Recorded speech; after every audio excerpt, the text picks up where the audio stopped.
All right, guys, welcome to another episode of the Pierce Wildlife Podcast. Welcome. We're in it. It's deer season. It's deer season, baby. Is this weekend 2 weeks in? This will be 2 weeks in. I believe it is. Yep. It's been a fun season already for me. I've been pretty fortunate. But so opening day, or weekend at least, I try to always kill one. Mm-hmm. And we did already record this portion of the episode, but being that I'm fairly new at this podcast thing, I forgot to save it.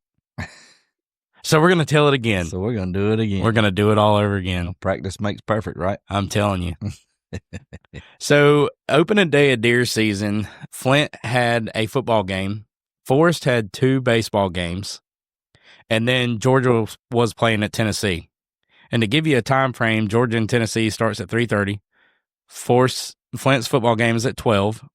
Forrest's first baseball game is at 10, and his second's at 11:30. Yep. No, 11:15, somewhere around there. Right after the first one. Yeah. But I had to be there at 9:20 because I'm a coach for Forrest's T-ball team, or 6U coach pitch. So, but I'm like, I'm not missing opening morning. I'm not doing it. Yep. So on the way to the deer stand, I realized I'm almost out of gas. I had to stop and get gas on the way over there. Oh, goodness gracious. Well, then from there, I get in the stand a few minutes late. Everything's good. I got my camera set up. I'm like telling myself, okay, Curry, I've got to be out of here no later than 9 o'clock. It's going to take me 15, 20 minutes to get home. It's a 6-minute ride over there. So I can be 5, maybe 10 minutes late. It's not that big of a deal. It's just the warm-ups. And there's 2 other coaches that can help. So I'm like, don't be dumb, though. That's right. But I do not need to shoot a deer after 8:30. You had a time. Don't need to happen. That's right. But I'll sit there. I'm enjoying the nature. I love sitting in the stand, so it's okay, whatever. 8:45 rolls around, and the only deer I see this morning, which is super uncommon for where I sat, she comes bebopping in. And little did she know. Yeah, that I'm an idiot and I'm going to shoot it anyways. Knowing I got to be at the ball fields in 40 minutes. It's going to take me 20 minutes to get home, 5 minutes to get over there. So I told myself, I said, Self, you're going to have to make a perfect shot. Mm-hmm. It was a good shot. It was a great shot. Mm-hmm. But man, it's deer season. I mean, it's a little hot though. You notice these past couple weeks, like it is a little toasty. Mm-hmm. Don't really, you can't take your fan with you in the woods. Yeah. Speaking of that, I sat in the orchard a couple days later, and opening weekend wasn't too bad. I don't know if you remember, it was pretty decent. Yeah, weather wasn't too terrible. But then that heat came rolling on back in, and I was sitting in my muddy blind, and I was like, oh man, I need to remember here. I got my little portable fan in that thing. Well, the long story short is I turned my portable fan on with the ice on. I put the ice in it and the water in it, and I just let it just blow on me because it was miserable hot in that box. The only thing that was really a problem with that fan was you don't realize how loud it is. Oh, really? It's kind of loud. Nice little hum to it. For sure. Probably put you to sleep, too, if it's nice and cool. Right. It wasn't like cold in the stand, but like with the wind blowing on you, that cold water wind, like it wasn't miserable. Right. But it did, I think it brought the temperature of the stand down probably 5 or so degrees. There you go. It's not bad. But a week later, I had the opportunity on shooting my target buck. And it was kind of a weird situation. So I was going to sit in the muddy blind again that night because I had one last opportunity to hunt before Eden went on her MomCon trip. And like I knew I needed to hunt. Well, I go sit in the stand, and I knew the stand I was sitting in was really not going to be the one because I knew I had a northeast wind. He's been coming in there later than in the muddy blind stand, and I just didn't feel super confident. But I had my camera set up, everything good to go. I guess about 20 minutes before sundown, the wind literally stopped blowing and shifted from northeast to southeast. Never experienced that in my life. And about 5 minutes later, all the deer came out. Wow. That's a blessing. It was. But he came out and it was 20-yard shot. I felt super confident about the shot when I shot it, but then after replaying the shot in my head, I just didn't feel like it was a great shot. I felt like it was super high, and I even said that in the video, but I heard him going through the woods and like crashing around. But you know, sometimes they'll do that anyways when they're kind of in panic. That's right. And I just didn't feel real good about it. So I got down, went and looked at the arrow. The arrow looked pretty good. Bright red blood, seemed like it had some bubbles in it. And I was like, man, I don't feel like I guess I could have bitten lung and all that good stuff. But the long story short is I watched him crash. I mean, I heard him crash, but I was like, I just don't trust it. So I go back to the house, call my buddy Jordan, or our buddy Jordan. Shout out to Jordan. Jordan McDonald helped us seeking whitetails. That's right. If anybody has any question about what they should do, if this is a target buck or a deer that you are definitely wanting to retrieve, you do not need to go look for it. You do not need to call dogs. You need to call Jordan McDonald and tell him what the situation is. And it doesn't matter what the situation is, even if he tells you that he don't think, you know, he's not sure about the shot. I think you pay the money, you have him come down, you have him look just in case, because not just that, I've been thinking about this a lot. There's been multiple times where, you know, I've heard him, you know, tell stories about how he's told people, oh, that deer is dead, or oh, that deer is not dead. But even if you just wound it, what would be a great ideal situation is at least knowing where you hit the deer. That's right. You know, if you hit the deer in the hindquarters, you would like to know that. You know, if you hit the deer in the neck and you just clipped its, you know, back a little bit, you want to know that as well. I mean, I think it would be important to just call them anyways. Got a lot of good knowledge on. Yep. He's seen a lot of different wounds. Yep. To know what to expect. Yeah. It's pretty interesting talking to him and let him tell some of the stories that he tells.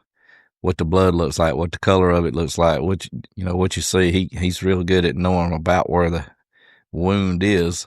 Right. Without even seeing the shot in the camera. Right. But just because of the way it looks on the arrow or on the ground or whatever. That's right. He's just got a lot of knowledge. Yep. It's worth the call. Yeah, it is.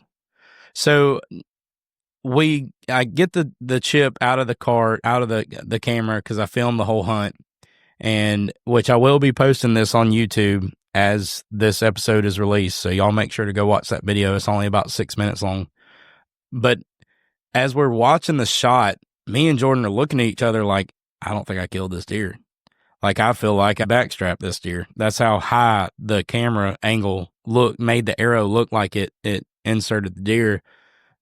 But the thing is it was the angle of the arrow having that whole nother 1.5 feet coming down from the lighted nock and being almost straight down. Like, that's what killed that deer. Right. If it was that shot at 40 yards, 35 yards, 30 yards even, I would not have killed that deer, because it would have been so high and more level that it probably would have missed the lung, you know.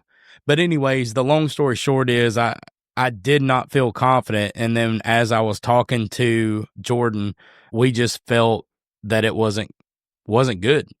And so he comes down, we start flying the drone, and we see something moving in the top of the drone and then the camera, and he's like, man, that might be a deer.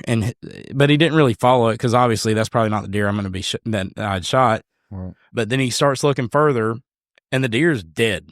40 yards, maybe ish from where I shot the deer, from where it ran, maybe 40, 50 yards. It was dead. And we'd let that deer lay for an hour. Well, the unique situation on that is by the time we got to the deer, from where we had flew the drone, from where we recovered the deer, let it lay, all this and that, was a total of an hour and 15 minutes. Coyotes had already gotten to that buck and ate majority of the hindquarters. Yep. And that's what ran off. I was impressed with that, actually. That was wild. Yeah. We must have just run them off when we come walking in there. That just goes to show you really don't know, you know, how long it takes for a coyote to get on there. I mean, it's just, they have noses and they know what they're smelling and looking for. And actually, we hear them over in that area all the time too. So I kind of tend to think that they hang out over there. Yeah. Well, they do, but you got to think too. So dogs are trained off of that interdigital gland. And we've talked about that on this podcast earlier in these episodes, not necessarily off of blood. Well, I can guarantee you coyotes still have that hunt to them, and they know the smell of an injured deer from that interdigital gland, just like you can train a dog. I guarantee it. Instantly. And they know it. If they smell that, they know there's probably a dead deer. Well, there's certain things that you can smell in your life. Now, you just riding down the road, you can get a certain smell of something, and you're like, oh, you know what that is? Right. They probably do the same thing. Oh, they get a whiff, go across that nose, and like, that's coming from that direction over there. Let's go see what's going on. Yep. And then you walked out of there and left it alone for a while. Right. So they had been hanging out. Probably felt comfortable. Right. I mean, I have been seeing them in the field. They were in the field actually a couple of nights before that, from where I had killed a doe, and I took some of its guts and threw it out in the field. And I mean, they were already there, so I knew they were in the area. Right. But I don't know, man. It's just something about this time of the year, being deer season and football, and being that, Georgia and Alabama's fixing to kick off. Yep. I mean, it's just the best season in the world. Is. Love the fall. No question. Yep. I was driving. Where were we at? Maybe last night or the night before. I smelt the whiff of like somebody burning the campfire. Mm-hmm. Where was I at last night? I don't even remember. But anyways, I smelt that campfire smell, and it just triggers something. Like it makes you realize it's that time. It's that time. And it's so funny because in the past, summertime to me always was the slowest time of the year. Mm-hmm. Like I like the summer. I like to fish. I like to be in the water. Don't get me wrong. I like it being warm, but it really doesn't do it for me like the wintertime and the fall. That's right. But you got about the same amount of time in both seasons. Your fall, your deer season, your winter, your slight bit of spring that you can do a little bit of cooler morning turkey hunting. But yep. I'm over the summer. I'm over the heat. Yeah. Tired of sweating. Yeah. Yep. Done with it. Done with it. Yep. When football season and hunting season starts, that's when I'm really done. But I'm tired of sweating. I'm tired of the heat. I'm good. I don't care nothing about going to the beach no more. Nope. Maybe go fishing a little bit, because fishing still in the fall is still good. Yeah. Or still playing a little golf. Yeah. Because really and truly golfing season's about over too. Well, I'll tell you this much. I am definitely going to try and stay with it, because I feel like from the winter of last year, I felt like if I would have stayed with it through winter of last year, at least a few games in there. I feel like my golf game wouldn't have been so behind this year when I started. It's like it takes you the whole season to catch back up to where you was. Yeah. Yeah. Yeah, exactly. So I think it's important to stay with it. Even a game a month, something like just kind of keep you swinging. Right. But yeah, I'm pretty excited about that, which I'm also pretty excited about. We got a pretty decent deer showing up over the racetrack. I think you're going to try and get after, ain't you? Yeah, I'm kind of keeping an eye on him right now. You know how it is. You see them on the camera, they look pretty good, or they don't look pretty good. You'd rather just see them in person. That way you can make that evaluation in person better. I got, that one, I'd really like to see him in person, because I think he's better than what he is. That's just like the one you shot. He was even better in person than he was on the camera. Yeah. So you never know. Yeah. But it's kind of what we do. Yeah. But you don't want to take out something that might be a good possibility to help for next year or whatever either. So you that's part of management. Right. Yeah. But I am ready to take a doe out and go ahead and get me a good bit of sausage. Yeah. Yeah. I do like sausage. Mama even said something about that the other day. She said, when you going to get us a deer so we can get some sausage? I said, well, I planned to this weekend. I didn't. I passed on that. Well, I didn't pass on the one. I had to, because safety wouldn't come off. Yeah. But that's crazy. It is. Now, last night before I went and got in the stand, I made sure the safety wouldn't come off, and I checked it out and all. Really think it may have been because the arrow wasn't all the way back in there. Yeah. But I checked it. It all worked fine before I left. But yeah, you want your equipment to work right, so you got to check it out before you go. Yep. Sure do, for sure. Get out there and wait till the last minute, you'll be in a mess. Mm-hmm. Mm-hmm. Something we talked about a little bit on not really the last episode, but we talked about it the last recording, but didn't get saved thanks to my own self here. But anyways, we got into a little bit of the conversation when we were recording. It was, we recommend everyone to go get in the stand before you are hunting a target buck.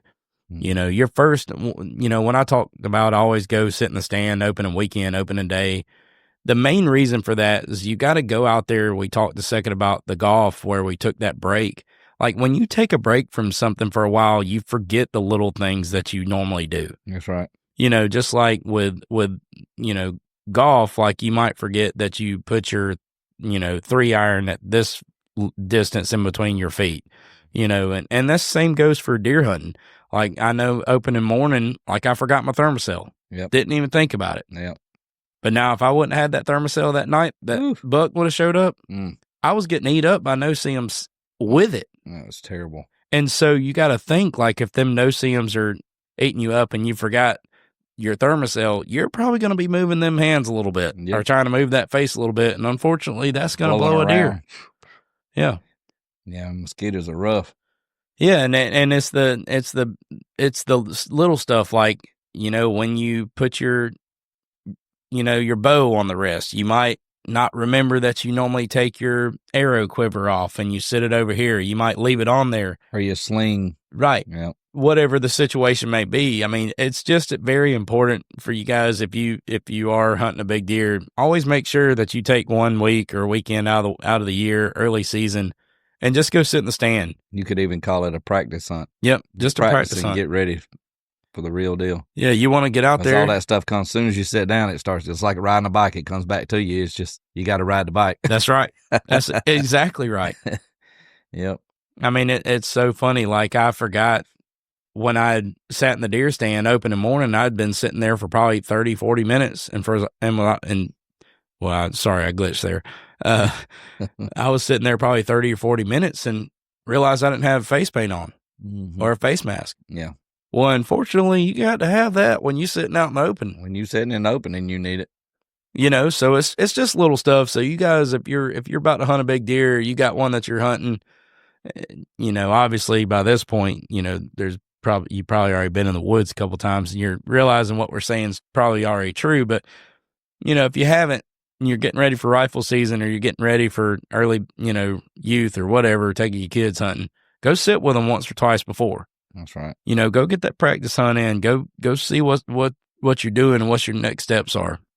100% agree with that. Yeah.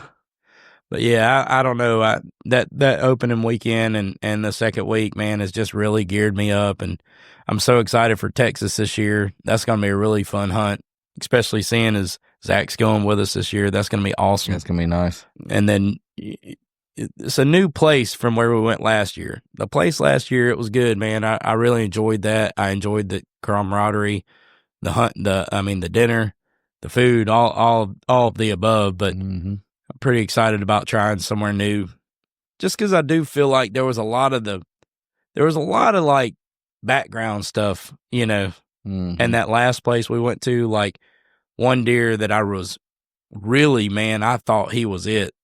Great buck.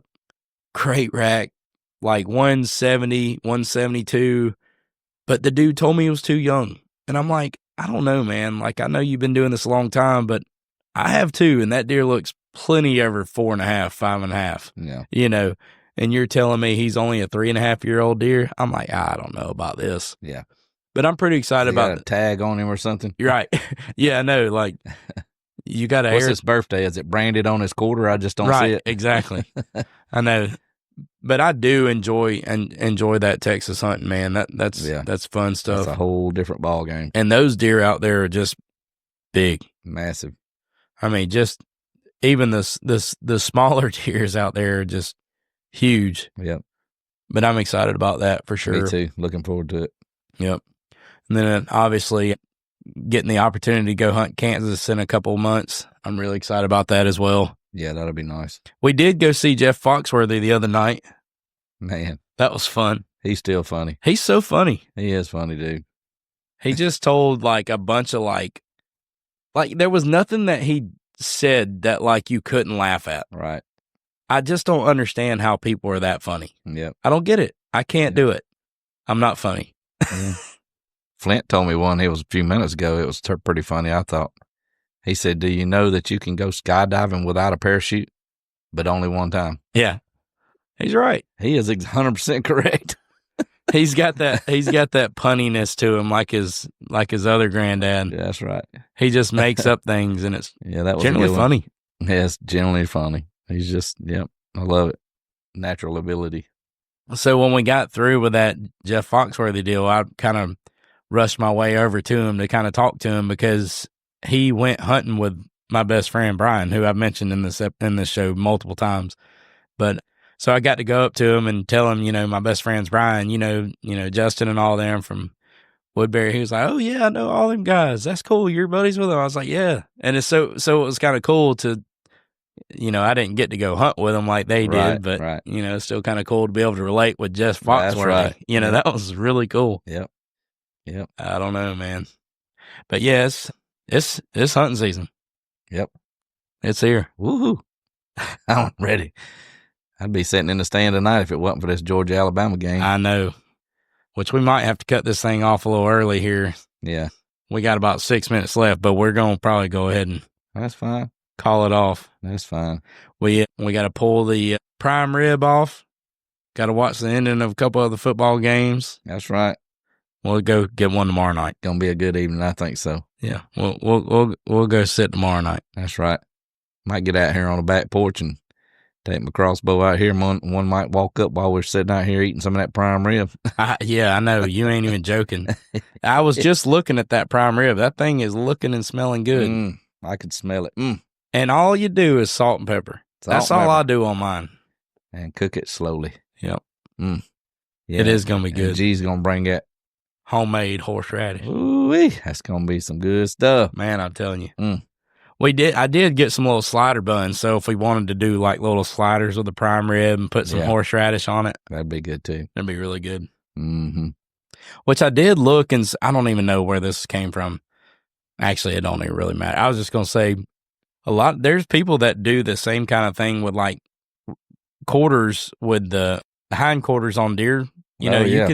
You can smoke that thing too. Those are the best to me. Pull them kind of like a butt, Yep. Or maybe it's the front shoulders. I can't remember what more. Like, I don't really do that with mine because most of the deer I shoot, like those front and hind quarters, they're a little tough. You got to shoot a small one to have a good roast. And back before you was born, I actually, I used to love saving the quarters and cutting them off and smoking them and cooking them, stuff like that. Well, anyhow, somebody had told me one time, said if you'd take your hind quarters or shoulders up there to Southern Pitt before they got real big and had to, I guess before they had to start following all these food. USDA deals or whatever. Who knows? You could bring them up to him and he'll smoke them while he's smoking some hams and stuff like that. Oh, man, that's kind of cool. You talking about good. I took him 2 quarters and 2 shoulders and he cooked them both up. Wow. And we had it was about this time of the year actually. Yeah. And we had a little Halloween party for the girls from the hair salon that your mom was working with. Oh, that's cool. And they said, don't tell them we're eating deer. Yeah. And I got them hind quarters out and I sliced that stuff up and pulled it off and like pulled pork, except it was pulled deer meat. And man, they was eating them sandwiches faster than I could get them made. Yeah. And then I had to put a shoulder in the refrigerator for me and your mom. I had to end up getting that out too because everybody was like, man, I got to have some more. That was so good. So, yeah, we didn't have any meat left for that Sunday. Yeah, I was trying to have it for that Sunday dinner, but it didn't work out. So I've never smoked a hind or front quarter. Like I said, I mean, I've had some deer that was questionable, but most of the time I do them roast. Yeah, and that's what I like. I like eating how she does our roast. She does like the pepperoni. What do they call that one? With the pepperoncinis and the pepperoni sauce. Yeah. There's you can throw. What is it? Mississippi pot roast. Yeah, Zach just walked in for the Georgia game. Told me. Yeah, that one's really out there sniffing around the smoker, I'm sure. Oh, he's probably done pulled a couple pieces. I might have to get off this podcast so I can go monitor him. He's probably done pulled the edge piece off, I'm sure. Maybe we need to, on the next one, we'll just get a whole quarter and we'll just smoke it like we do a butt or something. Yeah, I Zach think does real good with them butts. Maybe we'll let him have Yeah. one. Go smoke that thing for us. But yeah, I normally I like the roast. Yeah. That's what I just never smoked one. I think I've tried maybe once, but it just seems like to really make that good, like I think you would need to inject it. I think you would need to let it go long time. You know what I'm saying? Like Yeah. it'd have to be Right. a while. And a small one on top of that. Oh, yeah. You know. Let's go ahead and cut this thing off. All right. Let's get ready for this Georgia-Alabama game. That's And right. for everyone listening, I don't even care if you're from Alabama. Go Dogs. And Thank y'all for listening. Don't forget, I'm going to post a video of that hunt from the other night. Y'all make sure to go to our YouTube. I'll have it linked below. You can go watch it there. And don't forget, guys, it's that time of the year, so if it makes you shake, don't wait, don't hesitate. Shoot that thing.